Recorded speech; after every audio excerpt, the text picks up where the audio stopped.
अगर आप UPSC qualify करना चाहते हैं एंड मेरी रिकमेंडेशन कहोगे तो I will tell you forestry और जियोलॉजी लेके फॉरेस्ट सर्विसेज दे दो। यूपीएससी खुद कहता है कि इन दो ऑप्शनल का combo is the most fruitful optional subjects combo for UPSC, specially forest services में जहां जीके और इंग्लिश 600 मार्क्स का एंड ऑप्शनल 800 मार्क्स का वेटेज रखते हैं। अगर आपने प्रीलिम्स निकाल लिया और आप सीरियस एस्पिरेंट हो तो मान के चलो कि आपकी रैंक आ ही जाएगी फॉरेस्ट सर्विसेज में। सबसे पहले हम बात करेंगे वाई चूज जियोलॉजी ऑप्शनल। उससे पहले दिस इज मी, मेरा नाम है कृष्णा एंड स्वागत है सिनॉप्सिस आइस में। पहला जो रीज़न है वो तो हमने ये बात कर ली कि एक और ऑल इंडिया सर्विसेज आपको एक्सेस मिल जाता है जो कि रिलेटिवली ऑब्जेक्टिव एग्जाम है as compare to civil services. दूसरा, अगर आपको ह्यूमैनिटीज़ में आंसर राइटिंग में इश्यूज़ हैं, आपको लगता है आंसर राइटिंग हम नहीं कर सकते, बहुत बढ़िया, then this is a very good optional. Then तीसरा, अगर आप इंजीनियरिंग बैकग्राउंड से हैं तो आपको एक काफ़ी सेफ ऑप्शनल जियोलॉजी के फॉर्म में देखने को मिलता है। हाँ, इसके बेनिफिट्स हैं, it is scoring logical scientific but only if अगर आप स्ट्रक्चर्ड वे में प्रिपरेशन करोगे, राइट। देखो, जियोलॉजी ऐसा ऑप्शनल है जो आपको या तो दोनों पेपर में 80 से 90 नंबर पे ला के भी रख सकता है, 300 280 290 इस रेंज में भी ले जा सकता है। आर या पार वाली कहानी है, आर या पार वाली कहानी है। क्यों? सपोज इन्होंने पूछा कि कोई ऑप्टिकल प्रॉपर्टी ऑफ मिनरल पूछ ली, तो वहाँ पे अगर आपको आती है तो फिर आपके नंबर बहुत बढ़िया आएंगे, नहीं आती तो आपके नंबर नहीं आएंगे। You can not create answer in exam hall. यहाँ पे आपकी कोई गवर्नमेंट की स्कीम नहीं चलेगी, कोई भी वे फॉरवर्ड या कोई भी आंसर राइटिंग के जो नॉर्मल टोने टोटके हैं काम नहीं आएंगे, राइट। एक साइंटिफिक सब्जेक्ट है, उसको साइंस की तरह ही आपको डील करना पड़ेगा। तो हम बेसिकली ये बात करेंगे फेज़ 1 जिसमें हम फाउंडेशन बिल्डिंग करना चाहेंगे, जो 3 से 5 महीने आप दो, उसमें क्या करना चाहिए। देन फेज़ 2 एडवांस्ड प्रिपरेशन, जब आपका एक फाउंडेशन बन जाए उसके बाद 2 से 3 महीने आप आंसर राइटिंग और टेस्ट सीरीज पे कैसे काम कर सकते हो, प्लस स्टडीज़ कैसे बैलेंस करनी चाहिए। फाउंडेशन बिल्डिंग के फेज़ में सबसे इंपॉर्टेंट चीज़ क्या होती है कि सिलेबस समझना। किसी भी सब्जेक्ट को देखना है तो आप देखो उसके PYQs प्लस सिलेबस। सिलेबस क्या है, उस सब्जेक्ट या उस एग्ज़ाम का दायरा बताएगा, बट जो PYQs हैं वो डेप्थ बताएंगे। फॉर एग्जाम्पल, जैसे मैं बहुत सिंपल टर्म से बात करूँ, पॉलिटी SSC के एग्जाम्स में भी पूछी जाती है, वनडे जो बैंकिंग एग्जाम्स है उनमें भी पूछी जाती है और यूपीएससी में भी पूछी जाती है।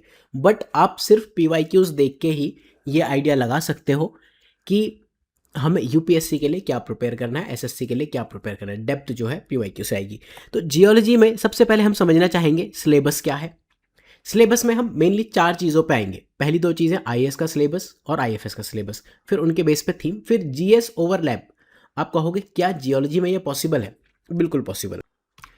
आपकी स्क्रीन पर IAS और IFS दोनों का सिलेबस है, जो इसमें इटैलिक टर्म्स है, ये फॉरेस्ट सर्विसेज ओनली लिखी हुई हैं। बट प्रॉब्लम ये है, जैसे सेस्मिक जोन्स ऑफ इंडिया ये आपको पढ़ने हैं, ये तो आपका IAS के सिलेबस में है, राइट।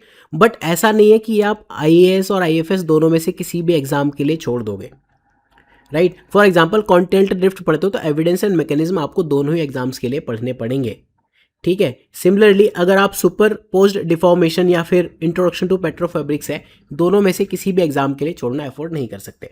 तो हम क्या करेंगे, दोनों ही सिलेबस को मर्ज कर देंगे, जहां इटैलिक टॉपिक आपके सिर्फ फॉरेस्ट सर्विसेज में काम आएंगे, राइट। सबसे ज़्यादा आपको जो टॉपिक्स दिखते हैं वो बेसिकली दिखेंगे पैलियोंटोलॉजी, जिसके कि पार्ट 2 में। पैलियोंटोलॉजी के लिए अगर आप फ्री कोर्स चाहते हो तो reader.com पे जाके मेरा साइंस टेक का कोर्स ज्वाइन कर सकते हो। उसमें मैं पैलियोंटोलॉजी पढ़ा रहा हूँ, that is absolutely free, 0 cost per available है। मार्केट में सबसे ज़्यादा हाइप इस सब्जेक्ट की होती है and I am teaching .free। Website का नाम है REEDOR.com। आप भी पढ़ा सकते हो आप चाहो तो यहाँ पे जाके अपने सब्जेक्ट्स, ठीक है। देन इसके बाद हेयर एंड देयर कुछ टॉपिक्स आपको दिखेंगे IFS ओनली, जैसे मिनरोलॉजी में है, राइट। देन जियो केमिस्ट्री इन्वायरमेंट में आपको दिख जाएंगे, ठीक है।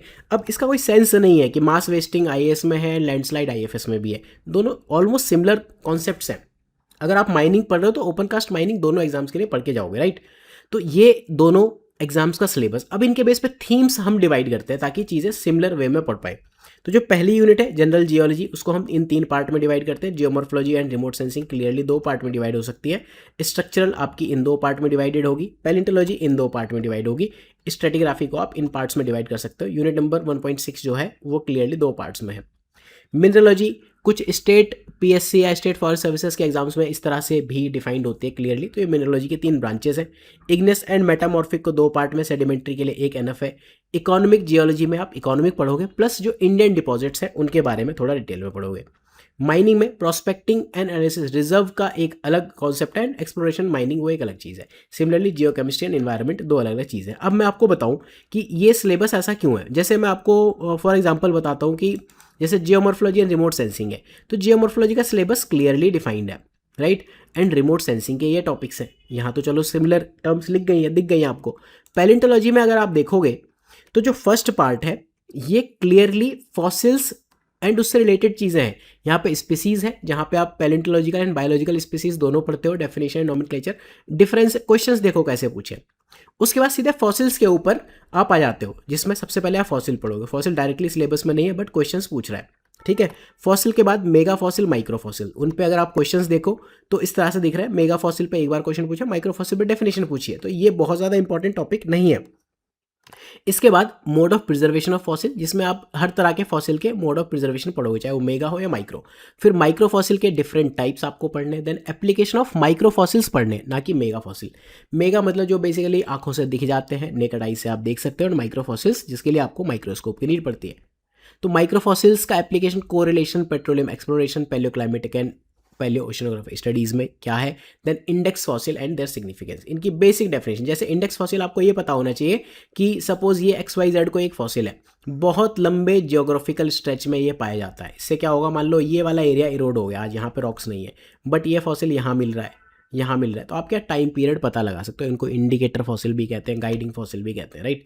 तो पार्ट 1 आपका इस तरह से डिफाइन होता है, जिसमें पैलेंटोलॉजी बेसिकली फॉसिल रिलेटेड चीज़ है। देन इवोल्यूशन में आप देखोगे हाथी, घोड़ा और इंसान, इनके इवोल्यूशनरी ट्रेंड है। उसके बाद शिवालिक्स में क्या फौना है, गोंडवाना में क्या फौना फ्लोरा है। उसके बाद आप सीधे देखोगे इतनी सारी चीज़ों के बारे में आपको मॉर्फोलॉजी, ये सब चीज़ें पढ़नी है। अब क्वेश्चंस यहाँ कैसे रिपीट होते हैं, जैसे IAS 2025 में इन्होंने क्या पूछा, इवोल्यूशनरी लिनिएज ऑफ इक्विडे, माइग्रेशन, ठीक। IFS में इन्होंने सिमिलर क्वेश्चन पूछे। तो आप ये दो चीज़ें अलग अलग पढ़ना अफोर्ड नहीं कर सकते। ऐसा नहीं है कि IAS में ज़्यादा डायनेमिक क्वेश्चंस हैं, IFS में कम डायनेमिक क्वेश्चंस हैं। ये सब आपको फालतू में क्लियरली बेवकूफ़ बनाने वाली बातें हैं, उन पे नहीं जाना है, ठीक है। रिपीटेशन कैसे है, जैसे ग्रीन कलर मैच करो, lower Gondwana plant fossil, lower Gondwana flora, plants को ये फ्लोरा कहते हैं, ठीक है। देन यहाँ पे अगेन ये सेम चीज़ें पूछे, सिग्निफिकेंस यहाँ भी पूछे, यहाँ भी। तो 2022 में और 2025 में सेम क्वेश्चन पूछ लिया। कई बार आपको ऐसा दिखेगा कि एक क्वेश्चन IAS में पूछा था और 2 महीने बाद IFS में पूछ लिया। सिमिलरली आपको ऐसा दिखेगा कि IFS में पूछा और वही क्वेश्चन अगले साल IAS में पूछ लिया। फिर कुछ टर्म्स ऐसी आपको दिखेंगी जो PYQ बेस्ड अगर आप स्टडी करोगे तो जो कि सिलेबस में डायरेक्टली मेंशन नहीं है, लेकिन जिन पे क्वेश्चंस पूछ रहे हैं, राइट। तो इस तरह से आपको क्वेश्चंस कर लेने, ये आपके PYQ। जैसे इस साल ये क्वेश्चंस पूछ लिए, IFS 2025 में मॉर्फोलॉजी पूछ ली, ये तीनों चीज़ जैसे पूछी है, मॉर्फोलॉजी बता दो, geological study and stratigraphic importance, तो ये इस तरह से हो जाता है, ठीक है। तो थीमेटिक स्टडी करने का ये बेनिफिट है। अब फॉर एग्जांपल मैं जनरल जियोलॉजी में बताऊं तो सिलेबस डायरेक्टली ये लिखा है, इसको हम पहले पार्ट में अगर डिवाइड करें, अर्थ का ओरिजिन एंड इंटीरियर, तो ये टॉपिक आते हैं basically, solar system, meteorite, origin, interior, age and radio activity. दूसरा आता है एंडोजेनेटिक एंड डायनेमिक प्रोसेस, जिनमें बेसिकली वोल्केनो, अर्थक्वेक और आइसोस्टेसी पढ़ोगे। एंड इसके बाद तीसरा आता है रिलेटेड टू प्लेट टेक्टोनिक्स। तो एग्जाम में ये चीज़ आपको एडेड एडवांटेज दिला सकता है। जनरल जियोलॉजी GS जियोमॉर्फोलॉजी के साथ कंप्लीट करो, जियोमॉर्फोलॉजी के मैक्सिमम टॉपिक्स यहाँ तक GS के साथ कंप्लीट करो, एंड एप्लीकेशन ऑफ जियोमॉर्फोलॉजी, ये सब बेसिक टॉपिक्स हैं। ये सब सिनॉप्सिस IAS के ब्लॉग पे सर्च करना, अब डायरेक्टली सर्च करना application of geomorphology and mineral prospecting, आगे लिखना UPSC। सिनॉप्सिस IAS का ब्लॉग ही खुल के आएगा गूगल पे, नॉट ऑन यूट्यूब। गूगल पे सीरियस लोग पढ़ने आते हैं, अगर आप सीरियस हो जाके पढ़ो, राइट। देन एरियल फोटोग्राफ, ये वाला पार्ट आप साइंस टेक के साथ करो, अगर आपका फॉरेस्ट्री ऑप्शनल है तो वहाँ भी ये वाली यूनिट जो पेपर 2 में रिमोट सेंसिंग है उसके साथ। प्रीलिम्स के साथ में स्ट्रक्चरल जियोलॉजी नहीं करना, एक्सेप्ट सम टॉपिक्स, कुछ चीज़ें आप कर सकते हो। जैसे एक टॉपिक है अनकन्फर्मिटी, दूसरा है जॉइंट्स, फोल्ड, ठीक है, फोल्ड, फोलिएशन, लीनेशन, ये वाले टॉपिक्स आप कर सकते हो, इतना प्री के साथ। पैलेंटोलॉजी में आई विल एडवाइस कि एटलीस्ट ये वाला पार्ट जब भी आप इन्वायरमेंट पढ़ो तो ये पढ़ लो, बहुत ज़्यादा डिफिकल्ट टॉपिक नहीं है। एंड जैसे मैंने बताया फ्री कोर्स है, 0 अमाउंट में जाके एनरोल करो, रजिस्टर करो, पढ़ लो। जब आप ज्योग्राफी ऑफ इंडिया पढ़ते हो, स्पेशली जो उसका चैप्टर 1 है, वहाँ पे जब आप रॉक्स वगैरह पढ़ते हो ना, जैसे प्री कैम्ब्रियन रॉक्स क्या है, फेनोलॉजिक रॉक्स क्या है, बाउंड्री प्रॉब्लम्स क्या है, जब आप बाउंड्री प्रॉब्लम्स पढ़ रहे हो ना तो उसके साथ में ये अनकन्फर्मिटी का टॉपिक आएगा, ठीक, अनकन्फर्मिटी मतलब मान लो रॉक के एज रिकॉर्ड्स हैं, ठीक है, बहुत पुराने टाइम से, ओल्ड टाइम से, मान लो परमियन ट्रासिक से लेके आज तक के टाइम तक के जो रिकॉर्ड्स हैं वो मिलने चाहिए लेयर बाय लेयर। सपोज किसी टाइम पीरियड के रिकॉर्ड्स मिसिंग है, उसे हम कहते हैं अनकन्फर्मिटी। तो वहीं बाउंड्री प्रॉब्लम्स आती हैं। तो बाउंड्री प्रॉब्लम्स अनकन्फर्मिटी के बिना पढ़ना डिफिकल्ट है। फिर ये सब tectonic framework of India and evolution of Himalayas, ये सब जीएस के साथ पढ़ लो तो बेटर है। देन यूनिट नंबर 6, इसमें से जो भी टॉपिक्स आपको सिंपल लगे जैसे हाइड्रोलॉजिकल साइकिल, वाटर स्प्रिंग, ये सब इन्वायरमेंट के साथ पढ़ो। सिमिलरली जो यहाँ पे इन्वायरमेंट के टॉपिक्स लिखे हैं ये सब खत्म करो पहले, कोई बहुत डिफिकल्ट टॉपिक्स नहीं है ये सारे, ठीक है। तो इन्वायरमेंट के साथ में खत्म करो, हाइड्रोजियोलॉजी और इन्वायरमेंटल जियोलॉजी इन्वायरमेंट के साथ खत्म करो, ठीक है। देन जो दूसरा पार्ट है इंजीनियरिंग जियोलॉजी, उसमें एटलीस्ट आप लैंडस्लाइड कवर कर लो and rock and as construction material, ये पहले आप प्री के साथ इन्वायरमेंट के साथ ही खत्म कर दो। मिनरलॉजी को लास्ट के लिए छोड़ना, स्ट्रक्चरल का मेजर पार्ट लास्ट के लिए छोड़ना, इग्नेस एंड मेटामॉर्फिक लास्ट के लिए छोड़ना, सेडिमेंट्री भी सेकंड लास्ट के लिए छोड़ना। इजी टॉपिक है लेकिन बाद में पढ़ो। देन जब आप ज्योग्राफी में रिसोर्सेज पढ़ते हो, देन रीड इकोनॉमिक जियोलॉजी। कई बार प्री में क्वेश्चन पूछ लेते हैं इकोनॉमिक जियोलॉजी से, ठीक है। तो आपके 2 नंबर के एडेड एडवांटेज, जैसे टाइटेनियम का ओर जो है वो इल्मेनाइट डायरेक्टली आपको पहली दूसरी लाइन में लिखा मिल जाएगा इकोनॉमिक जियोलॉजी में, ठीक है। देन इसके बाद लास्ट टॉपिक इन्वायरमेंटल। अब हम बात करते हैं स्टैंडर्ड बुक लिस्ट की। लोग क्या है बांगर और महापात्रा और हैंडरिटन नोट्स के आगे ही नहीं जा पाते हैं। बुक लिस्ट आपकी होनी चाहिए इनके बियॉन्ड। ये बच्चों की किताबें, इनसे आप एग्जाम नहीं निकाल सकते, वो एडवांटेज नहीं ले सकते। फॉर एग्जाम्पल मैं आपको एक टॉपिक दिखाता हूँ, गूगल पे सर्च करना एज ऑफ अर्थ, आगे लिख देना यूपीएससी। यही टॉपिक के एम बांगर में देखना किस तरह से 2 पेज में खत्म कर दिया। के एम बांगर में बस इतना लिखा है होपफुली, या एक लाइन या 2 लाइन में खत्म हो गया। ये जब भी आप एज ऑफ अर्थ पढ़ते हो आप कहते हो कि इनडायरेक्ट मेथड है और रेडियो एक्टिव या डायरेक्ट मेथड है। तो सपोज मैंने कहा वार्विक लॉक मेथड है, तो 3-4 पॉइंट्स है, लिमिटेशन है, इसके बेस पे क्या एस्टिमेटेड एज निकली एंड इसका एक इमेज है, आप एग्जाम में बनाओ। देन सेडिमेंटेशन क्लॉक मेथड क्या होता है, लिमिटेशंस क्या है, इसके बेस पे एज क्या निकली। तो इस तरह से आपको डिटेल में पढ़ना है, अदरवाइज फिर छोड़ दो, मतलब भूल जाओ कि आपके मार्क्स आएंगे, कोई एडवांटेज नहीं मिलेगा। इतना अगर आप करते हो देन यू आर रेडी कि एग्जाम में ले जा पाओ चीज़ों को। तो स्टैंडर्ड बुक लिस्ट आपकी बांगर और महापात्रा के बियॉन्ड होनी चाहिए। बुक लिस्ट है, मैं आपको कमेंट सेक्शन में बता दूंगा। कुछ बुक्स हैं जैसे महापात्रा बांगर बिल्कुल एनसीईआरटी समझ के अगर पढ़नी है तो पढ़ लो, बिल्कुल basics, that is okay. Otherwise उनका रिप्लेसमेंट आपको यूट्यूब पे भी मिल जाएगा। कोई यूपीएससी कोचिंग के वीडियो देखने के बदले जिस बंदे ने जियोलॉजी समझाई हो 2-3 मिनट का जो एक्सप्लेनेटरी वीडियो होता है एनिमेशन, उससे जाके समझ लो, ज़्यादा बेटर है।